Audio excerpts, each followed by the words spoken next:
Top story tonight, the last of 4 murder suspects pled not guilty for a deadly Savannah shooting. It happened in February of 2024 at the Woodlands apartment complex in Savannah. WSAV was the only local news station with a camera in the courtroom today. Our Sarah Smith joins us live in the newsroom with new details about this case.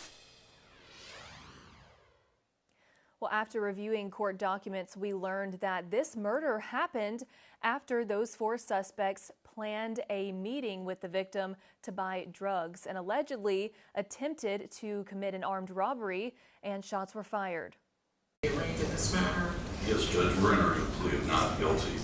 In a Savannah courtroom, 19-year-old Zaire Garner signed his plea of not guilty for charges related to the February 13, 2024 shooting that injured Montiero Warren and killed 20-year-old Anthony McBride in Savannah. Garner joins his co-defendants in pleading not guilty. 20-year-old Rashad Hamilton, 23-year-old Jalea Bryant, and 25-year-old Demetrius Lawton were not in court Wednesday. They all face felony murder, criminal attempt to commit a felony, and other charges. Bryant was also charged with tampering with evidence, while the other 3 were also charged with possession of a firearm during the commission of a felony and aggravated assault. According to court documents, the suspects arranged a meeting with McBride at the Woodlands apartment complex on West Montgomery Crossroads on February 13th to buy marijuana. But things took a turn and shots were fired after the suspects attempted an armed robbery.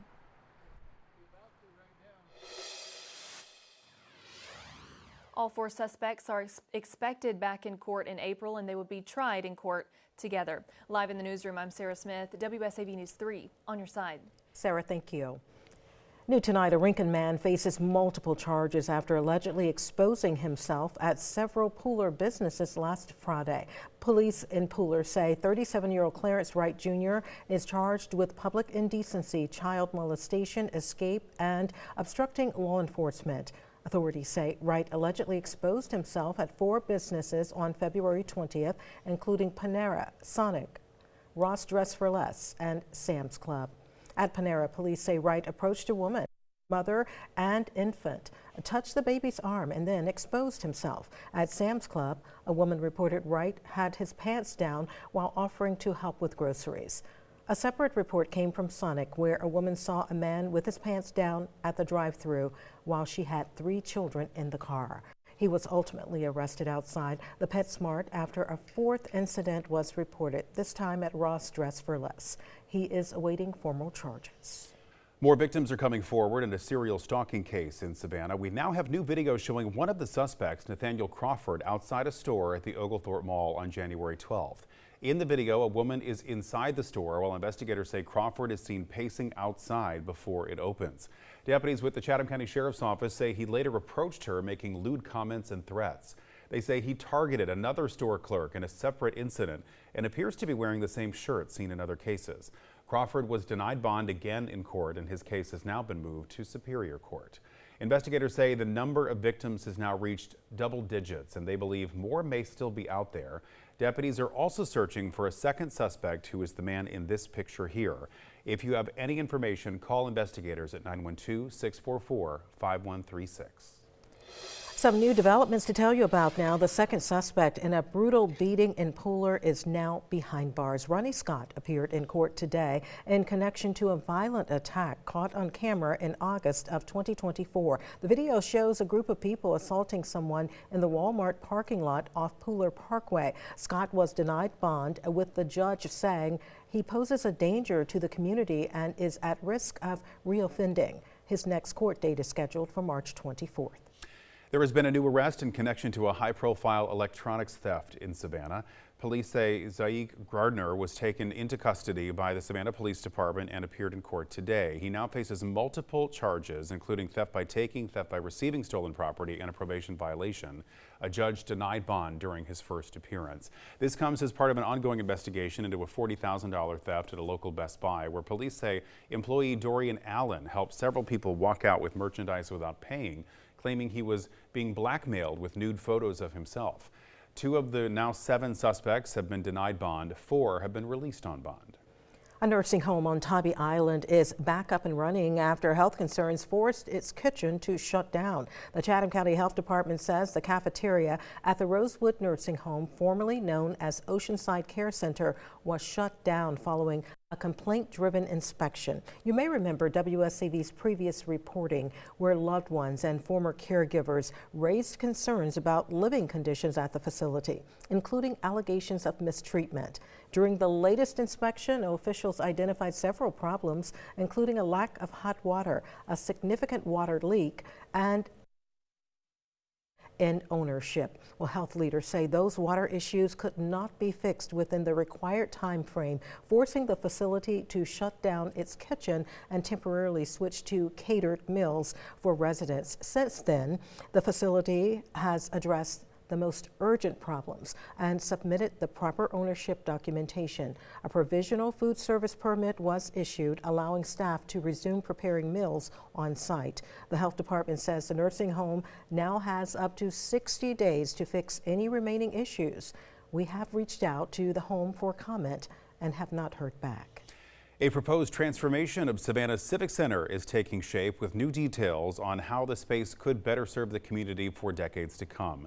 Developers unveiled plans that include major upgrades for the Johnny Mercer Theatre, new multi-purpose spaces, and improvements designed to boost both usage and revenue. WSAV's Jillian Coles attended a meeting.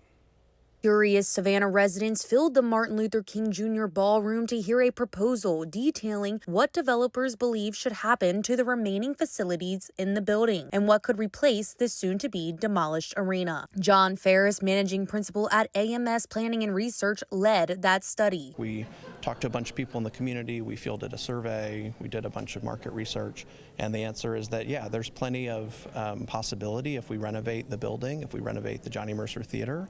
We can nearly double the amount of activity that's coming through there. Ferris says the plan is designed to prepare the facility to last another 50 years. The proposal includes upgrades to acoustics in the Johnny Mercer Theatre, renovations to the ballroom, and the addition of multi-purpose spaces like rehearsal and meeting rooms, along with a black box theater. The plan also adds a new entrance to the theater, including a restoration of Perry Street. Developers say the renovations could generate more than $3 million in revenue and bring more foot traffic into the city. What you're going to see, which I think the residents and the community will be excited about, is an updated facility that has the ability to host quality performances as well as host community events at a much higher level than what's currently being offered.